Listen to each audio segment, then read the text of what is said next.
Hola, en este vídeo os voy a proponer una analogía que creo que nos va a ayudar a comprender cuáles son los efectos del factor de impacto. Esta charla os la voy a poner en contexto, formará parte de una charla que realizaré en la sección o en la reunión de la sección de recursos humanos que se hace previo al Congreso ACEDE. Y también, por poner en contexto de quién es la persona que os está hablando, pues actualmente soy editor jefe de dos revistas, WPOMP, que está indexada como emergente dentro de Web of Science, y también Journal of Industrial Engineering and Management, que es una revista que, además de estar en emergente en Web of Science, está en cuartil 2 en la base de datos de Scopus.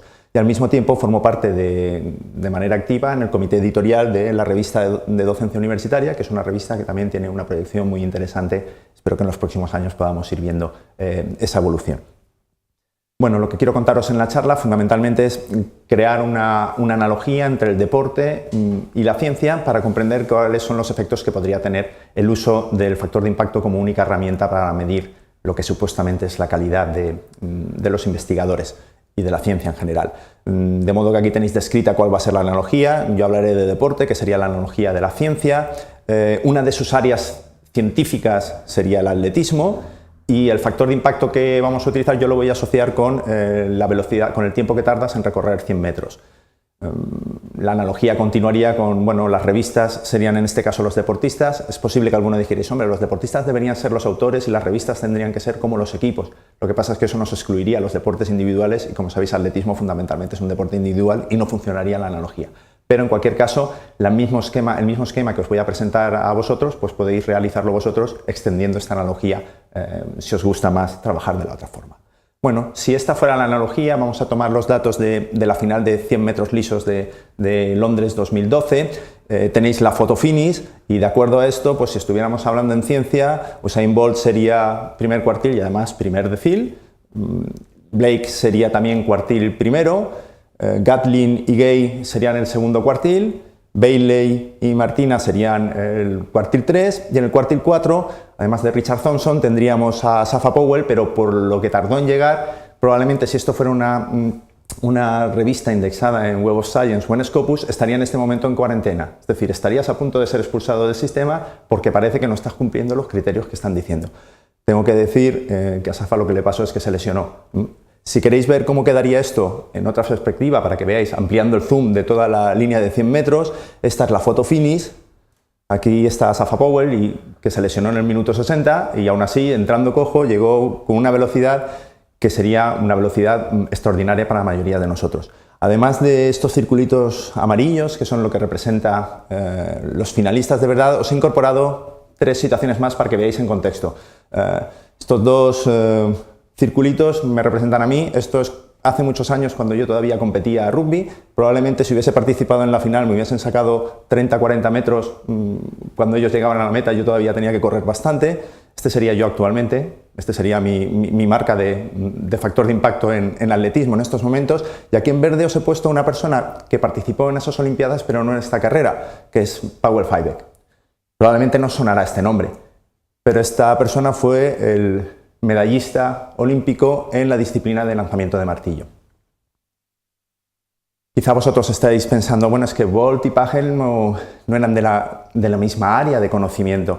No, es que los dos son atletas y, como hemos dicho, que el área de conocimiento es el atletismo, porque otras áreas serían el sumo, sería el rugby, que tiene varias variantes, como el 13, el 15, el rugby a 7, el touch y otras variantes, o podría ser el fútbol, que también tiene sus variantes de fútbol con 11, con 7, fútbol sala, fútbol playa y otras alternativas, o el baloncesto, cualquier otro tipo de deportes dentro del universo de deportes que hay, que representarían las diferentes áreas científicas. Creo que con esto empezáis a intuir que cuando se usa solo un indicador, en el fondo lo que estamos es sesgando esas clasificaciones. Si usamos solo la velocidad como el indicador de factor de impacto de calidad de los atletas, está claro que los velocistas van a ser los mejores atletas y vamos a estar menospreciando la calidad deportiva que tienen otro tipo de personas que se dedican a otras disciplinas.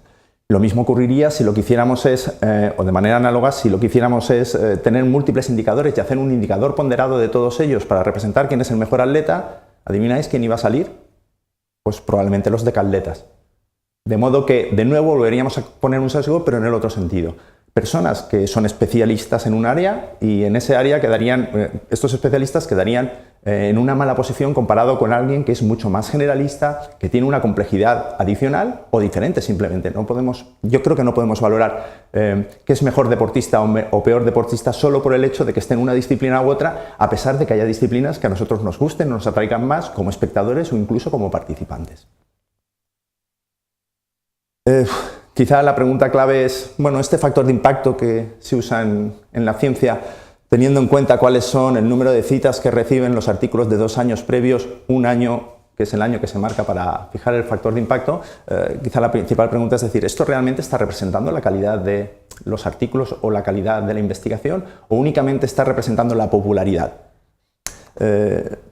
De cara a la charla que os voy a plantear, yo no voy a intentar entrar en este debate, solamente os voy a marcar esto como una reflexión inicial para que cuando estemos hablando de factor impacto no confundáis la calidad con la popularidad.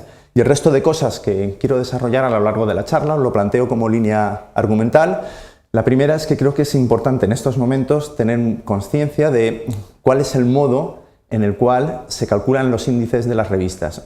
Ya sé que nuestra área es otra cosa, pero no podemos ser unos indocumentados en lo que significa bibliometría, porque la bibliometría nos está afectando en toda nuestra carrera profesional, en aquellas solicitudes que hacemos, de modo que tenemos que saber cómo son los índices de calidad, cuáles son los índices de calidad de las bases de datos que normalmente se miran y cómo estas bases de datos permiten que se incorporen revistas o cómo sacan estas revistas cuando no cumplen los criterios. Yo creo que todas estas cosas las debéis tener claras, sobre todo porque desde mi punto de vista, todas las revistas que están indexadas en Scopus y Web of Science tienen la misma calidad, porque están evaluadas, se les ha analizado los mismos criterios y han recibido las mismas calificaciones respecto a los criterios bases. A lo largo de la charla os lo desarrollaré un poquito más.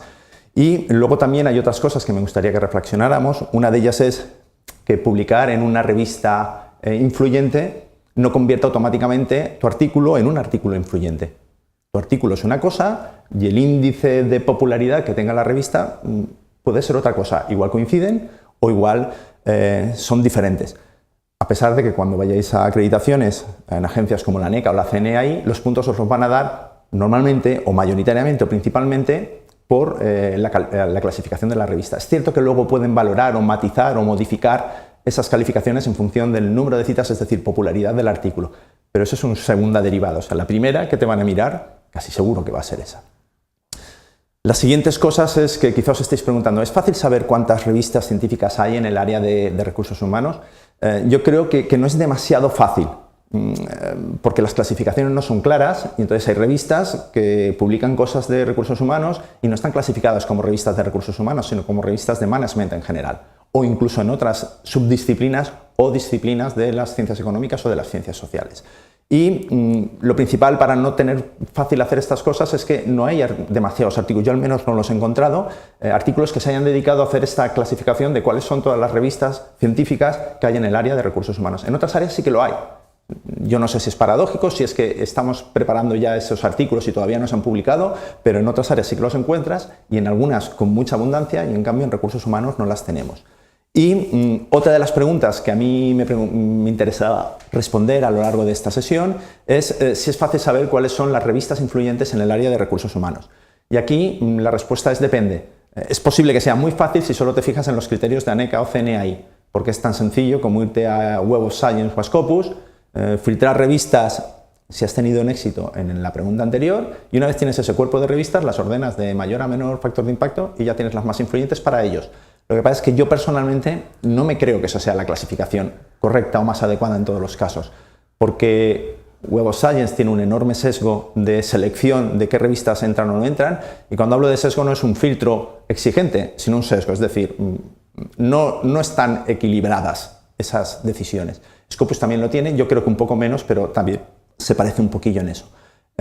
Por tanto, la alternativa para esto son varias, pero ninguna es fácil. Por ejemplo, basarte en publicaciones previas que hayan hecho esta clasificación de artículos influyentes, y yo os adelanto que para recursos humanos no es habitual encontrarlas, o hacer un análisis bibliométrico, o hacer una encuesta de expertos, o usar un método combinado o algunas otras alternativas. Pero no es una tarea ni sencilla ni rápida de realizar. Bueno, en estos momentos creo que ya sabéis no solo qué os voy a contar en la charla, sino también una ambientación de cuál puede ser la importancia o la relevancia de asistir y participar a esta sesión.